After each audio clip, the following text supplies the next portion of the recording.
17 mars 1941, 03 Ursworth 7, Atlantique Nord, à 40 milles au nord-est de l'Irlande. Sur la passerelle du HMS Walker, le commandé Donald McIntyre se tient immobile, les jointures crispées sur l'acier glacé. En contrebas, 41 navires marchands progressent vers l'est, luttant contre une houle de près de 10 mètres. Leurs coques portent le poids vital de la Grande-Bretagne: vivres, carburant, munitions, acier. Derrière eux, dissimulés par l'obscurité, au moins 5 U-boots allemands rôdent, silencieux, comme des loups autour d'un troupeau. McIntyre l'ignore. L'amirauté l'ignore aussi. Dans les 6 heures à venir, cette même nuit, 2 des 3 plus grands as de la guerre sous-marine allemande seront éliminés, par des méthodes que la Royal Navy a formellement interdites. L'un disparaîtra dans une collision brutale. L'autre sera contraint de faire surface, la coque éventrée, l'eau envahissant l'intérieur, une nappe de pétrole s'étalant sur la mer Noire, tandis que l'équipage, hagard, montera sur le pont, les mains levées. Mais nous anticipons. Revenons en arrière. Les chiffres, eux, racontent une lente agonie. En 1940 seulement, les sous-marins allemands ont envoyé par le fond 471 navires alliés, 2,5 millions de tonnes. Mois après mois, ils coulent plus de cargos que les chantiers britanniques ne peuvent en produire. Le calcul est implacable. À ce rythme, le pays sera affamé avant Noël 1941. La réponse de la Royal Navy tient dans une arme devenue emblématique, la grenade sous-marine. De simples fûts chargés de plus de 100 kg de TNT, largués depuis la poupe des destroyers, réglés pour exploser à une profondeur donnée.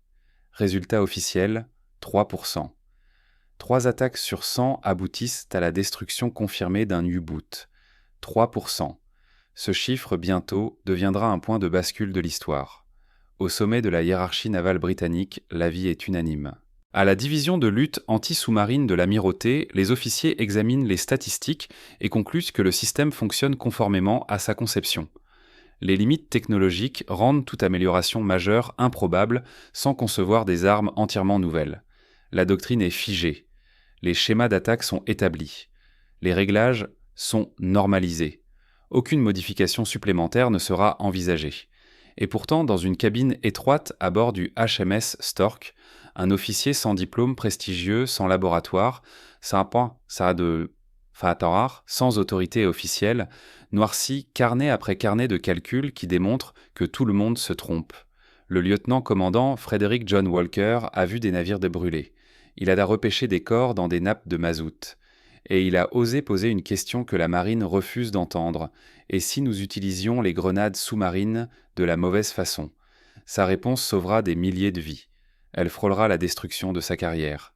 Elle poussera l'amirauté à interdire son idée. Et il faudra un amiral iconoclaste prêt à contourner toutes les règles pour démontrer qu'il arrive parfois que l'officier le plus modeste voit ce que les plus hauts états-majors ne peuvent ou ne veulent pas voir. Le 3 septembre 1939, jour où la Grande-Bretagne entre en guerre, le sous-marin allemand U-30 torpille le paquebot SS Athenia. 117 civils meurent. C'est le premier coup d'un conflit que Winston Churchill décrira plus tard comme « la seule chose qui m'ait réellement effrayé durant la guerre ». La grenade sous-marine paraît alors être la solution idéale. Mise au point pendant la Première Guerre mondiale, perfectionnée dans les années 1920, elle est adoptée par toute la flotte. Sur le papier, le raisonnement est élégant. Les opérateurs sonars, grâce au système ASDIC, détectent le sous-marin. Le destroyer accélère, fonce droit sur la cible, passe au-dessus à pleine vitesse, puis largue ses charges, chacune programmée pour exploser à la profondeur estimée de l'ennemi. Mais la théorie se fracasse contre la réalité de l'Atlantique. Premier problème. Dès qu'un destroyer lance son attaque à grande vitesse, le sonar perd le contact. Le faisceau ne peut suivre la cible durant l'approche finale. Les capitaines larguent leur charge à l'aveugle, espérant que le sous-marin n'a ni viré, ni plongé davantage, ni modifié sa vitesse pendant les 30 secondes séparant le dernier écho de l'explosion. 30 secondes. Un détail crucial. Deuxième problème. La doctrine impose des réglages à 45 et 90 mètres, des profondeurs pensées pour les submersibles de 1918, limitées à une plongée d'environ 60 mètres. Or, les U-boots de type 7 peuvent descendre bien plus bas. Les commandants allemands comprennent vite la manœuvre la plus simple. Dès qu'ils entendent la cavitation des hélices, ils plongent à fond.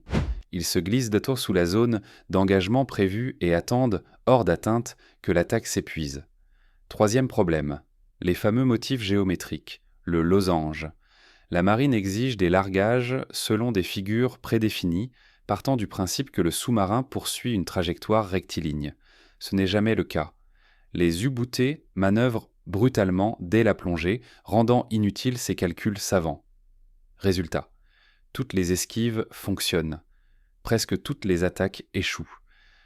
Entre septembre 1939 et le début de 1941, le commandement des Western Approach engage 174 contacts confirmés avec des sous-marins ennemis, 5 destructions seulement, un taux de réussite de 2,9%.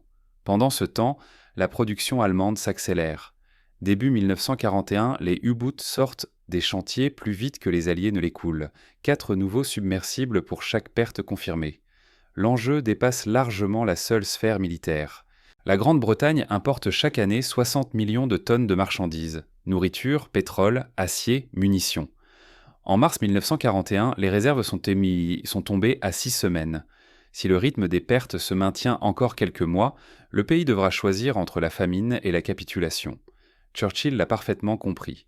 Dans une directive de mars 1941, plus tard connue sous le nom de Bataille de l'Atlantique, il écrit « La destruction des U-boots constitue la première priorité de nos moyens militaires et techniques. Le succès se mesurera à l'écart entre les navires coulés et ceux remplacés. » La Royal Navy essaya tout ce qui était à sa portée. Des avions à plus long rayon d'action, une organisation plus rigoureuse des convois, des radars améliorés, de nouvelles fréquences sonars. Rien n'y fit. Le problème fondamental demeurait. Dès qu'un bâtiment de surface repérait un U-boot et lançait l'attaque, le taux de destruction restait obstinément bloqué entre 3 et 5%. Les ingénieurs navals proposèrent des solutions ambitieuses, mortiers lançant les charges vers l'avant, torpilles autoguidées, capteurs acoustiques plus sophistiqués. Mais toutes ces idées exigeaient des années de développement et des transformations lourdes de l'ensemble de la flotte, un luxe que la Grande-Bretagne, étranglée par la guerre, ne pouvait pas se permettre. L'Amirauté avait besoin d'une réponse immédiate, d'une solution utilisable maintenant, avec le matériel déjà embarqué sur des navires déjà en mer, quelque chose qui ne nécessitait pas de reconstruire toute la flotte. Un seul homme était convaincu de posséder cette réponse. Ce n'était ni un amiral, ni un ingénieur, ni un concepteur d'armes, ni un spécialiste du sonar. En 1941, le lieutenant-commandant Frederick John Walker incarnait exactement ce que la bureaucratie militaire redoute le plus, un officier subalterne doté d'un esprit trop indépendant. Walker venait de passer 3 années dans une sorte de purgatoire professionnel. Sa carrière était bloquée, ses idées systématiquement écartées. Selon tous les critères classiques, il stagnait. Il ne sortait ni d'Oxford ni de Cambridge.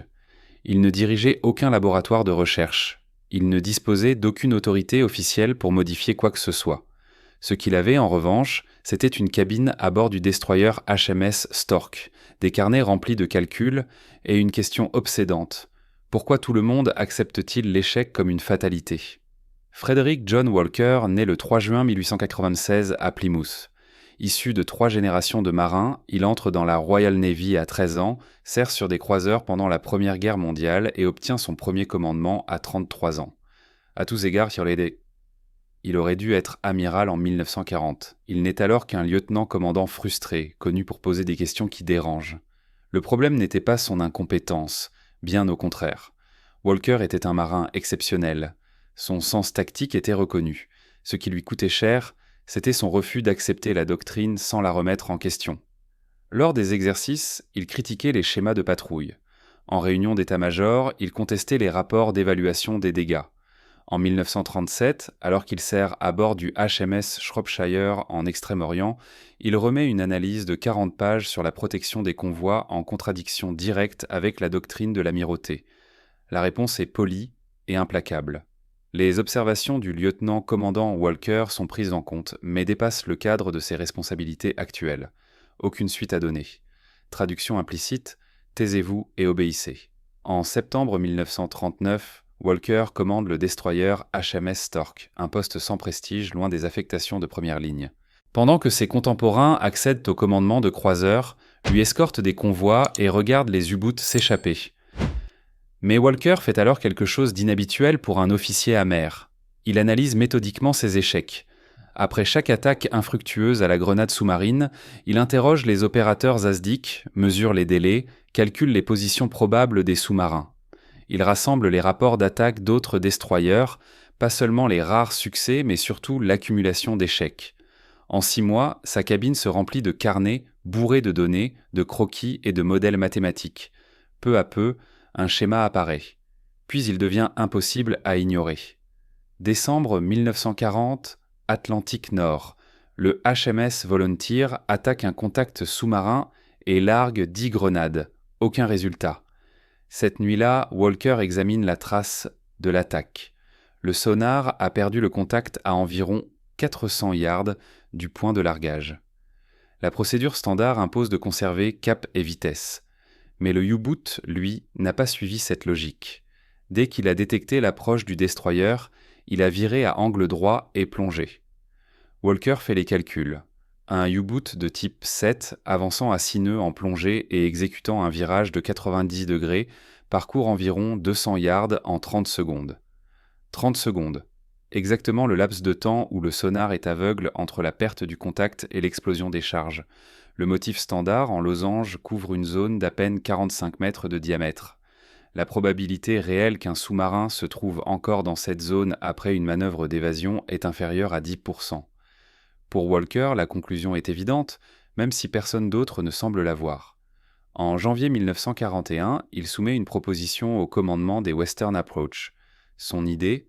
Diviser les groupes d'escorte. Un navire maintient un contact ASDIC à faible vitesse et à distance, suivant précisément les mouvements du sous-marin et transmettant des mises à jour constantes par radio. Un second bâtiment effectue l'attaque, larguant les grenades non plus selon des schémas figés, mais à partir d'informations corrigées en temps réel. La réponse arrive en moins de 48 heures. Tamponnée en rouge, refusée. Motif officiel, ces modifications violant la doctrine anti-sous-marine en vigueur, PAF 7.3.4, la coordination entre plusieurs navires introduirait des délais de communication inacceptables et des risques de collision. Demande rejetée, Walker fait appel, nouveau refus. Il retravaille sa proposition, ajoute des calculs, des modèles de probabilité, des estimations d'amélioration du taux de destruction. Troisième refus. Cette fois, la réponse est définitive, aucune autre soumission sur ce sujet ne sera examinée. Ce que Frederick Walker ignore alors, c'est que son dossier rejeté vient d'atterrir sur le bureau de quelqu'un qui, lui, en comprend la portée. Février 1941, Liverpool, quartier général des Western Approach, niveau inférieur. Le commandeur Gilbert Roberts fait glisser sa main sur un sol peint à l'image de l'Atlantique Nord. Autour de lui, des membres du Women's Royal Naval Service déplacent des maquettes de navires à l'aide de longues perches simulant les mouvements des convois. Nous sommes au Western Approach Tactical Unit, le laboratoire secret de wargaming de la Grande-Bretagne. Roberts tient la proposition rejetée de Walker. Il l'a déjà lue 3 fois. La position officielle de l'amirauté est claire. La doctrine existe pour une raison, et aucun commandant ne peut improviser sans autorisation centrale. Mais dans les chiffres de Walker, Roberts perçoit autre chose, une rigueur analytique, une cohérence systémique qui fait écho à ses propres travaux. Il décide de tester l'idée. Durant la semaine suivante, le WATU mène 47 simulations comparant la doctrine standard aux modifications proposées par Walker. Résultat, méthode classique, 4% de destruction. Méthode Walker, 11%. Roberts apporte immédiatement ses résultats à l'amiral Sir Percy Noble, commandant en chef des Western Approach. La réaction de Noble est instantanée. Si cela fonctionne, pourquoi Walker ne l'applique-t-il pas déjà ? La réponse tombe aussitôt parce que l'amirauté le lui a formellement interdit. L'amiral Noble fixe longuement les résultats des simulations. Les chiffres sont sans appel. À minima, il suggère que le taux de destruction pourrait être multiplié par 3. Ce qui suit bafoue toutes les règles tacites de la hiérarchie navale.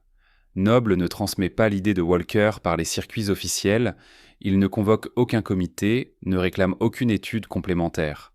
Le 28 février 1941, il rédige un mémorandum confidentiel adressé directement au commandant des groupes d'escorte. Le texte est bref. mais explosifs. Les commandants sont autorisés à développer et à appliquer, de leur propre initiative, des variations tactiques dans la lutte anti-sous-marine sans approbation préalable de l'amirauté. Un tour de passe-passe bureaucratique. Les règles ne sont pas modifiées, mais les capitaines obtiennent l'autorisation implicite de les contourner. Walker reçoit le document le 3 mars 1941, il se met aussitôt à expérimenter. Non pas avec le système à 2 navires, complexe à coordonner, mais avec quelque chose de plus immédiat, de plus simple, les réglages des grenades sous-marines. La doctrine impose 2 profondeurs, 45 et 90 mètres. Walker reprend ses calculs. U-boot de type 7. À la détection d'un destroyer, plongée d'urgence sous un angle d'environ 45 degrés. Vitesse maximale de plongée. Environ 85 mètres par minute. Temps nécessaire pour passer de la profondeur périscopique à 45 mètres, un peu plus de 30 secondes. Exactement le délai entre la perte du contact ASDIC et l'explosion des charges. Conclusion, lorsque les grenades éclatent à 45 mètres, le sous-marin n'y est déjà plus. Il se trouve encore vers 20 à 25 mètres, en pleine plongée, traversant précisément la zone que la marine considère comme dégagée. La modification de Walker est simple, presque brutale dans son évidence. 40% des charges réglées à 15 mètres, 40% à 30 mètres, 20% à 60 mètres. Un rideau vertical d'explosion placé directement sur la trajectoire de plongée. Le 8 mars 1941, à l'ouest de l'Irlande, premier test en conditions réelles. Contact sonar net sur un U-boot en plongée. Walker ordonne les nouveaux réglages. Les grenades explosent. À la surface, une nappe de pétrole apparaît. Aucun naufrage confirmé. Le sous-marin parvient à s'échapper. Mais, dans la salle sonar, l'équipage entend quelque chose de nouveau. Des craquements de coques, des bruits d'eau envahissant des compartiments, des sons jamais enregistrés lors d'attaques classiques. La salle explose de nouveau. Thornton réclame la destitution immédiate de Walker. Le spécialiste de l'armement exige une saisine urgente de l'amirauté. Roberts et Noble, eux, plaident pour des essais en conditions réelles. Les voix se chevauchent, les arguments s'entrechoquent, l'atmosphère devient électrique. Puis Noble lève la main. Silence. Commandez Walker, vous poursuivrez vos expérimentations sur les réglages des grenades sous-marines. Capitaine Thornton, l'amirauté recevra un rapport mensuel détaillant l'efficacité de ces méthodes. Si, au bout de 6 mois, les résultats ne montrent aucune amélioration mesurable, les essais cesseront et le commandé Walker en assumera les conséquences. Noble marque une pause, laissant la sentence s'installer. En revanche, si cela marche, nous l'appliquerons immédiatement à l'échelle de la flotte. Il tourne la tête vers Walker, le regard dur. Ne me forcez pas à regretter cette décision. Si tu veux, je la garde aussi en français dans le même ton, ou je l'enlève pour un texte plus livre. Je la mets ici telle qu'elle, mais adaptée. Si ces innovations militaires méconnues vous fascinent, abonnez-vous et activez la cloche. Ce genre d'histoire demande des mois de recherche. Votre soutien empêche les héros de l'histoire de disparaître dans l'ombre. 17 mars 1941, 03h07. Atlantique Nord, retour à la nuit qui a ouvert notre récit. Le HMS Walker et le HMS Vanik traquent l'U-99 commandé par le capitaine Otto Kretschmer, l'as des as de la Kriegsmarine. 44 navires, Contestotto à son actif. La chasse est infernale. 3 heures de contact, 3 heures d'attaque, 3 heures d'échec. McIntyre a entendu parler à demi-mot des réglages Walker. Et lorsque la situation devient désespérée, les solutions orthodoxes cessent d'être des solutions. Il ordonne au Vanik d'élargir son cercle, de conserver le contact ASDIC à faible vitesse, à distance. Le Walker, lui, effectuera la passe d'attaque. Mais au lieu de foncer à l'aveugle à pleine vitesse, les 2 navires vont travailler ensemble. Le Vanik transmet sans relâche les corrections de position. Walker ajuste sa route sur ces informations en temps réel. À environ 300 yards, il ordonne le largage. Réglage, 40% des charges à 15 mètres, 40% à 30 mètres, 20% à 60 mètres. La mer explose, mais pas comme d'habitude. Pas ces colonnes d'écume blanche presque propres. Cette fois, l'océan se noircit. Le mazout remonte, épais. Des débris apparaissent. Puis, chose incroyable, l'U-99 crève la surface, cabré, comme poussé dehors par une main invisible. L'eau dévale de la tourelle. Des hommes se ruent sur le pont, hagards, les bras levés. Le journal de guerre de Kretschmer, récupéré plus tard, décrira l'enchaînement. Explosion rapprochée à différentes profondeurs, coque sous pression fracturée à l'avant, envahissement incontrôlable, impossibilité de rester en plongée, obligation de faire surface. Et surtout, des tactiques britanniques comme jamais rencontrées. 45 minutes plus tard, la même nuit, la même méthode. Le HMS Walker attaque Luçan aux ordres de Joachim Schepke, deuxième plus grande à allemand. Contact coordonné, réglage molécules modifié, charges en barrière verticale. Luçan remonte à son tour, et cette fois, le Vanik l'éperonne. Un choc sec, monstrueux. Le sous-marin est littéralement coupé en deux. Schepke meurt dans la collision. 2 des 3 meilleurs commandants de U-boot éliminés en une seule nuit, grâce à des procédés que l'amirauté avait ordonné d'abandonner. La nouvelle arrive à Londres en moins de 48 heures, et sans communiqué, sans annonce, sans aveu, l'interdiction des réglages. Walker disparaît tout simplement. D'avril à décembre 1941, phase d'essai sur le terrain. Walker ne se contente pas d'utiliser ces réglages, il les affine avec une obsession froide. Après chaque engagement, il interroge les équipes, réécoute les bandes sonar, estime les effets de souffle, compare les paramètres. Ses carnets se remplissent d'équations, de modèles de propagation d'ondes de choc, de matrices de probabilité. Mais 1941, le HMS Rochester attaque l'U-47 en appliquant la méthode Walker. Dès la première salve, le sous-marin est forcé de faire surface endommagée. Destruction confirmée.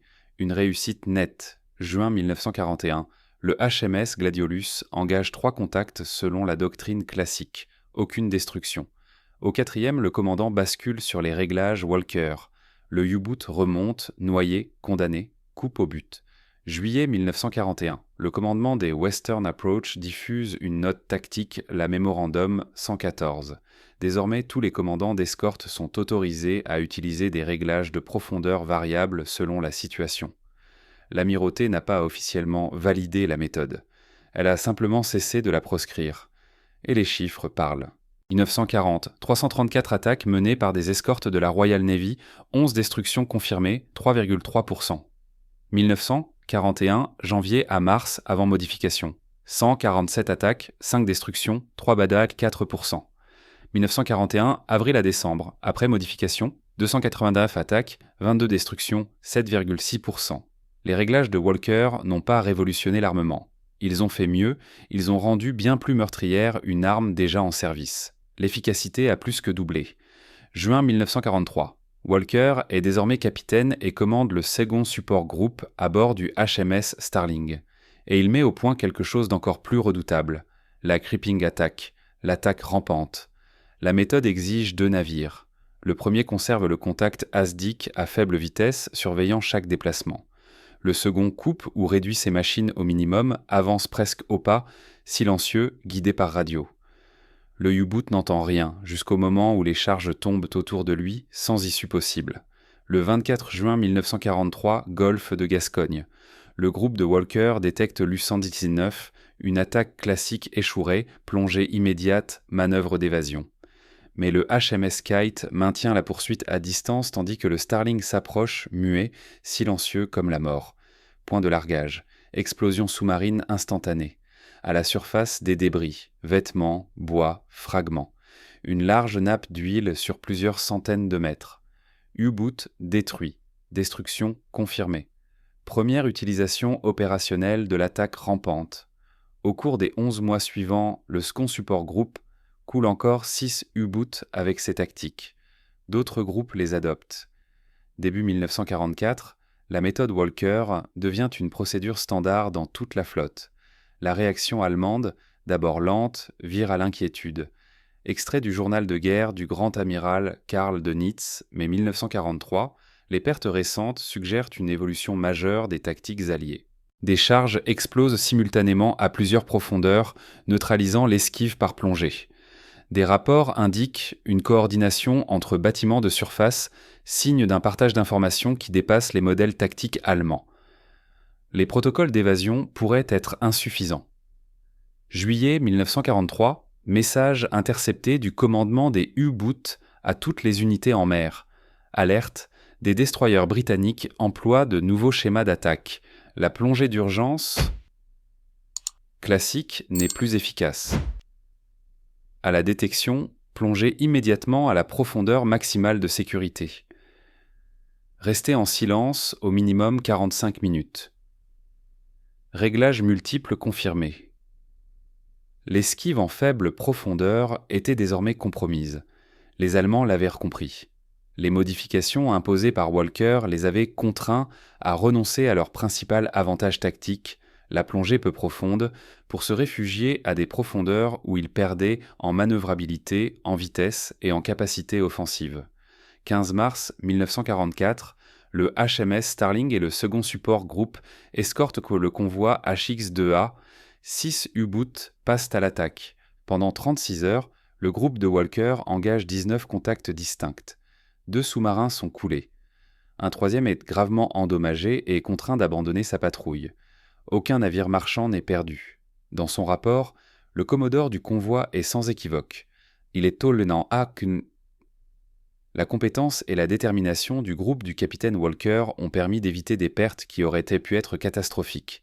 Leur méthode constitue l'avancée la plus significative de la lutte anti-sous-marine depuis l'introduction de l'ASDIC. Bilan final, U-boot détruit sous le commandement direct de Walker, 20 U-boots coulés par l'ensemble de la flotte grâce à ces méthodes, entre 1941 et 1945, environ 147. Vie de marins marchands sauvés, entre 10 et 15 000. Des décennies plus tard, un survivant du HMS Starling résumera l'essentiel en quelques mots. Grâce au capitaine Walker, nous sommes rentrés chez nous. Pas tous, mais la plupart. Et ça, c'est tout ce qui compte. Rejoignez notre communauté, abonnez-vous, partagez, activez la cloche. Votre engagement détermine quelles pages de l'histoire continueront d'être racontées. Ces récits méritent d'exister. 9 juillet 1944, hôpital naval de Liverpool. Le capitaine Frederick John Walker, 48 ans, meurt d'une thrombose cérébrale, le terme médical pour un AVC provoqué par l'épuisement. Pendant 18 mois, il a vécu en mer presque sans repos, se poussant au-delà de ses limites à chaque patrouille, chaque traque, chaque combat. Ces hommes diront plus tard qu'il semblait habiter, comme s'il menait à lui seul une guerre personnelle contre chaque U-boot de l'Atlantique. À ses funérailles, ce sont les membres de son équipage qui portent le cercueil. Des milliers de personnes bordent les rues de Liverpool. Le Premier ministre Winston Churchill envoie un télégramme. Le capitaine Walker fut l'un des commandants les plus remarquables de la bataille de l'Atlantique. Son palmarès est sans égal. La Royal Navy a perdu l'un de ses officiers les plus brillants. Pourtant, Walker ne connaîtra aucune de ces reconnaissances de son vivant. Malgré ses innovations, malgré 20 destructions confirmées, malgré les milliers de vies sauvées, il ne recevra jamais de titre de chevalier. Il ne deviendra jamais amiral. Il ne commandera jamais autre chose qu'un groupe d'escorte. Pourquoi ? Les archives officielles restent prudemment silencieuses.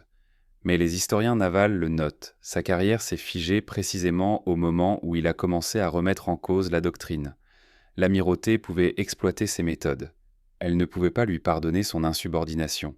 Le lieutenant-commandant Peter Gretton, qui servit sous ses ordres, résumera plus tard la chose ainsi.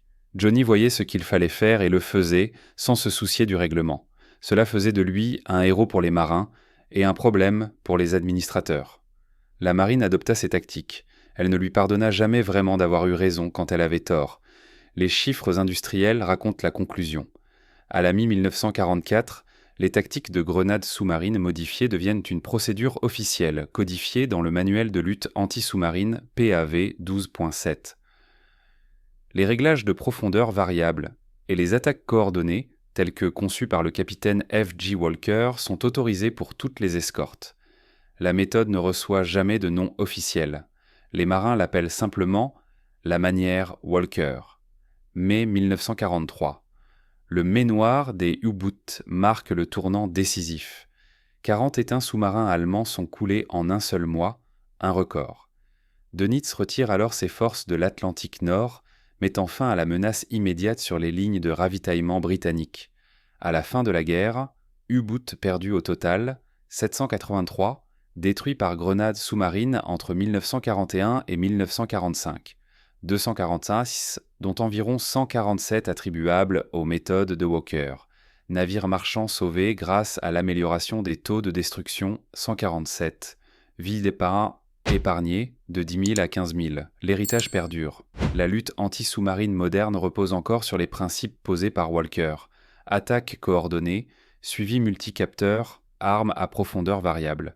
Des systèmes comme l'Asrock américain, la torpille Stingray de la Royal Navy ou même les charges larguées par hélicoptère appliquent tous ces concepts.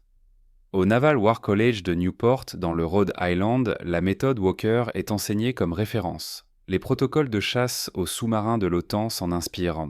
Et lorsque la Royal Navy forme ses commandants d'escorte, ce sont les journaux de combat de Walker qui servent de texte de base. La leçon dépasse largement le cadre naval. L'innovation ne naît pas toujours dans des laboratoires ou des bureaux d'études, elle vient parfois de ceux qui font le travail, de ceux qui voient ce qui ne fonctionne pas et qui le réparent, même quand le règlement l'interdit. Frederick Walker n'a jamais écrit de livre. Il n'a jamais donné de conférence. Il n'a jamais cherché à promouvoir ses idées au-delà de ses propositions rejetées. Il a simplement identifié un problème, calculé une solution, et l'a appliqué malgré des ordres explicites contraires. L'Atlantique Nord fut son laboratoire. 10 000 marins sont rentrés chez eux grâce à lui. Sur sa tombe, à Liverpool, figure une épitaphe choisie par son équipage. Capitaine F. Githerswaite Walker, CB, DSO et 3 barrettes. Il était le meilleur d'entre nous. 2 jours plus tard, la réponse tombe. Un message sans ambiguïté. Cessez immédiatement tout réglage non conforme des grenades sous-marines. Cette fois, l'innovation de Walker n'est pas seulement rejetée, elle est interdite. Le 15 mars 1941, salle de conférence du commandement des Western Approach à Liverpool. L'amiral Noble a convoqué Walker pour s'expliquer. Autour de la table, 3 représentants de l'amirauté venus de Londres, 2 spécialistes de la lutte anti-sous-marine et le commandé Roberts du Watu. L'atmosphère est lourde, presque judiciaire. Le capitaine Reginald Thornton, division anti-sous-marine de l'amirauté, ouvre l'interrogatoire. Lieutenant-commandant Walker, avez-vous conscience que toute modification non autorisée des protocoles d'armement constitue une violation du Naval Discipline Act? Walker se tient au garde à vous. Oui, monsieur. Et pourtant, vous avez délibérément appliqué des réglages non standards. Oui, monsieur. Pourquoi? Parce que les réglages standards ne fonctionnent pas, monsieur. La salle explose, non pas d'approbation, mais d'indignation. Thornton tranche le tumulte. Ne fonctionne pas? Nous avons coulé 47 U-boots avec ces procédures. Walker reste calme. Avec tout le respect que je vous dois, monsieur, depuis septembre 1939, nous avons engagé 1370 contacts sous-marins. 47 destructions, cela représente un taux de réussite de 2,6%. Les sous-marins plongent en dessous des profondeurs d'engagement prévues. C'est précisément pour cela que des réglages plus superficiels sont nécessaires. Il ouvre son carnet. Les U-boots de type 7 plongent à environ 85 mètres par minute. Nous perdons le contact sonar 30 secondes avant l'explosion. Pendant ces 30 secondes, le sous-marin traverse la tranche des 15 à 45 mètres, exactement la zone que nos réglages actuels ignorent. Le commandeur Stevens, spécialiste de l'armement, intervient. Vos réglages placent les charges dans la couche de surface, là où opèrent nos propres hélices. Vous mettez votre navire en danger. Walker ne marque aucune hésitation. Les charges explosent à 200 yards sur l'arrière. Nos hélices se trouvent à l'avant, à environ 5 mètres sous la ligne de flottaison. À vitesse d'attaque standard, il n'y a aucun risque d'intersection. Vous ne pouvez pas l'affirmer sans essai contrôlé. J'ai conduit 11 attaques avec ces réglages. Le HMS Stork n'a subi aucun dommage. En revanche, nous avons enregistré à 6 reprises des déformations de coque sous pression, des signatures acoustiques absentes lors des attaques conventionnelles. Thornton se lève, manifestement à bout de patience. Voilà exactement le problème. Des commandants qui appliquent leur théorie personnelle, créant le chaos. La doctrine existe pour garantir l'uniformité et la coordination. Si chaque capitaine invente ses propres méthodes, comment maintenir la cohésion opérationnelle? Jusqu'alors silencieux, Roberts prend la parole. Capitaine Thornton, le Watu a mené des simulations approfondies des modifications du commandeur Walker. L'augmentation projetée du taux de destruction est de 278%. Un silence tombe sur la pièce. 278%, répète Noble. Oui, monsieur. Si l'analyse de Walker est correcte, et si les U-boots passent effectivement leurs 30 premières secondes de plongée entre 15 et 45 mètres, alors encadrer cette zone par des explosions multiplie considérablement les chances de succès. Thornton coupe court. Des simulations ne sont pas le combat réel. Ces améliorations n'ont pas été validées dans des conditions contrôlées. Le commandant en chef ne peut autoriser une application à l'échelle de la flotte sur la base des intuitions d'un seul officier. La réponse de Walker est posée, presque douce. Alors laissez-moi continuer à tester. Donnez-moi 6 mois, monsieur. Laissez-moi appliquer ces modifications en conditions réelles. Si le taux de destruction n'augmente pas, j'accepterai toute sanction que l'amirauté jugera appropriée. Il marque une pause. Mais si cela fonctionne, si nous commençons réellement à couler des U-boots, combien de marins marchands mourront pendant que nous menons des essais contrôlés? Le visage de Thornton se durcit. C'est un argument émotionnel. Walker craque. Le maintien de la posture d'officier vole en éclats. 3000 hommes sont partis en mer le mois dernier. Rien que le mois dernier, monsieur, j'ai vu des navires brûler parce que nous ne parvenons pas à détruire les sous-marins. J'ai repêché des corps dans des nappes de pétrole parce que notre doctrine est fausse. Alors oui, monsieur, je suis émotionnellement investi dans la recherche d'une solution qui fonctionne réellement.